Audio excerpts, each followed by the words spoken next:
Guards refused the old man at the general's funeral until a 4-star general halted.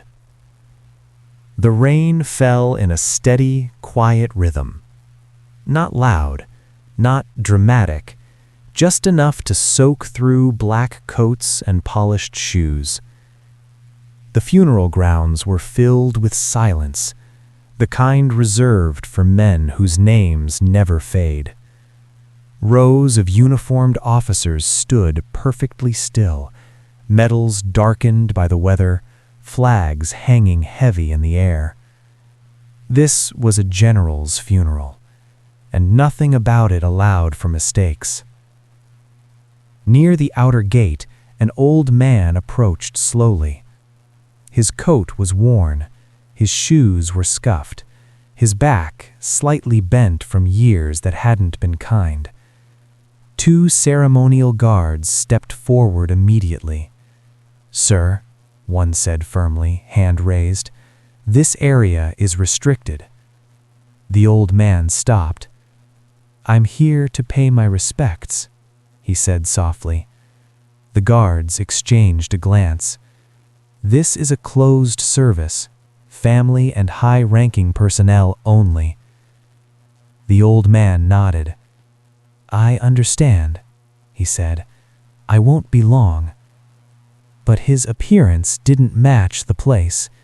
No visible medals, no polished insignia, no entourage, just a quiet man standing in the rain. "I served with him," the old man added.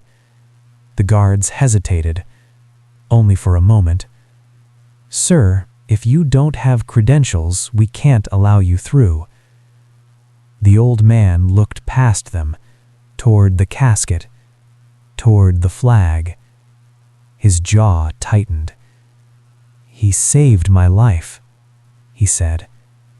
The words landed heavier than the rain. But protocol didn't bend for emotion. "I'm sorry," the guard replied, a bit less sharply now. "Please step back." The old man took a slow breath.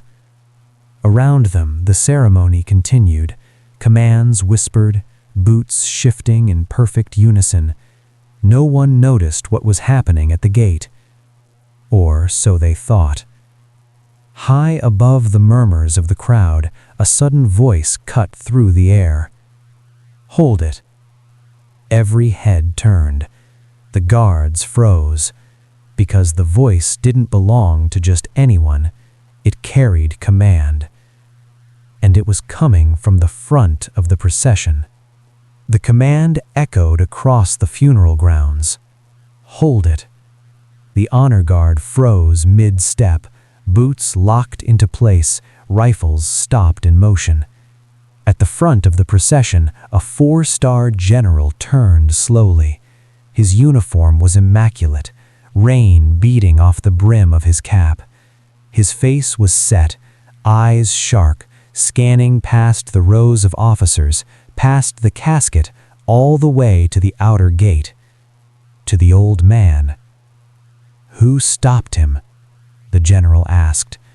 No anger, no volume, which made it worse. One of the guards straightened, pulse racing. "Sir, we were maintaining perimeter security." The general nodded once. "Then you can lower your weapons." The guards obeyed instantly. The general stepped away from the casket, each step deliberate. Conversations died as he walked. Medals on his chest caught the gray light, but no one was looking at them. They were watching his eyes. He stopped a few feet from the old man. For a long moment he said nothing. Then the general removed his cap.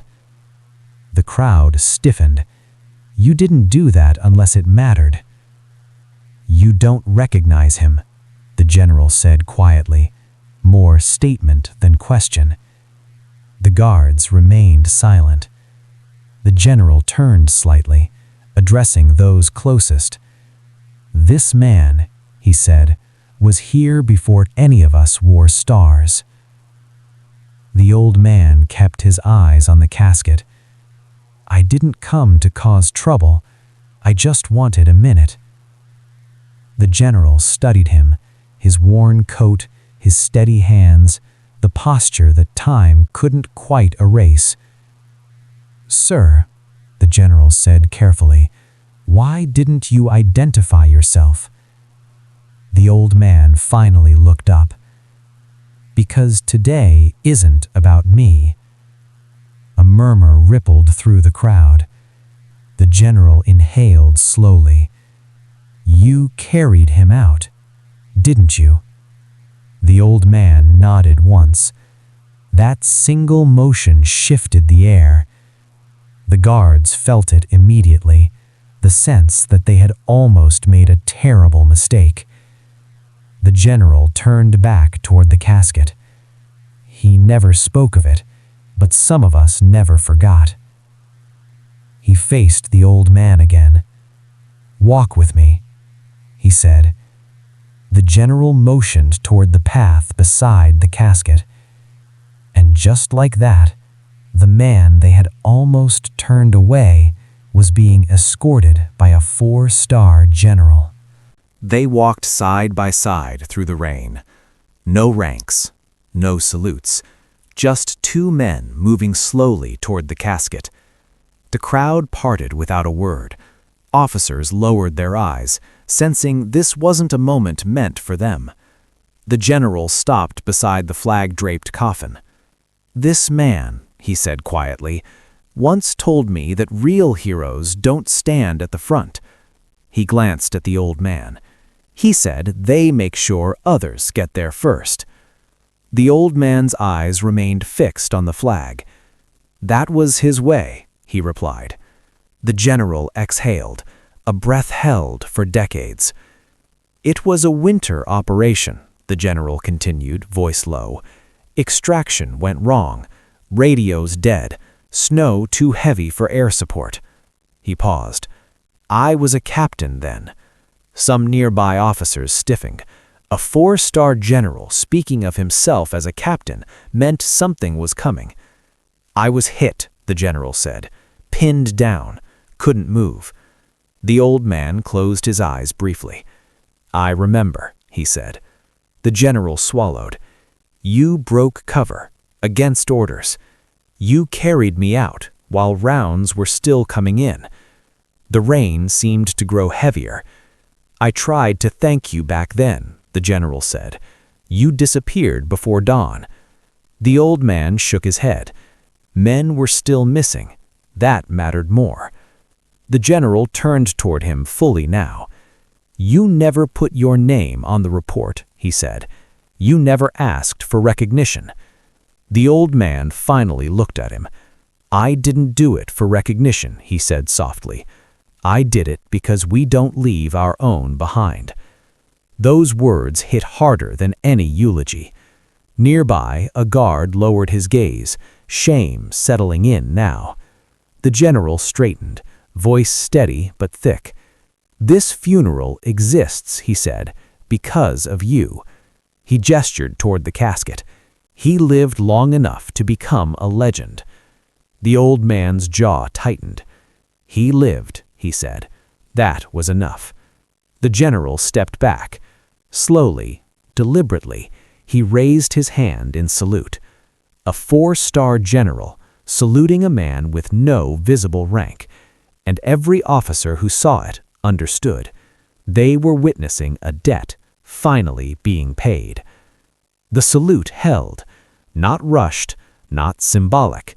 A 4-star general stood motionless in the rain, hand raised, eyes locked on an old man the world had almost forgotten.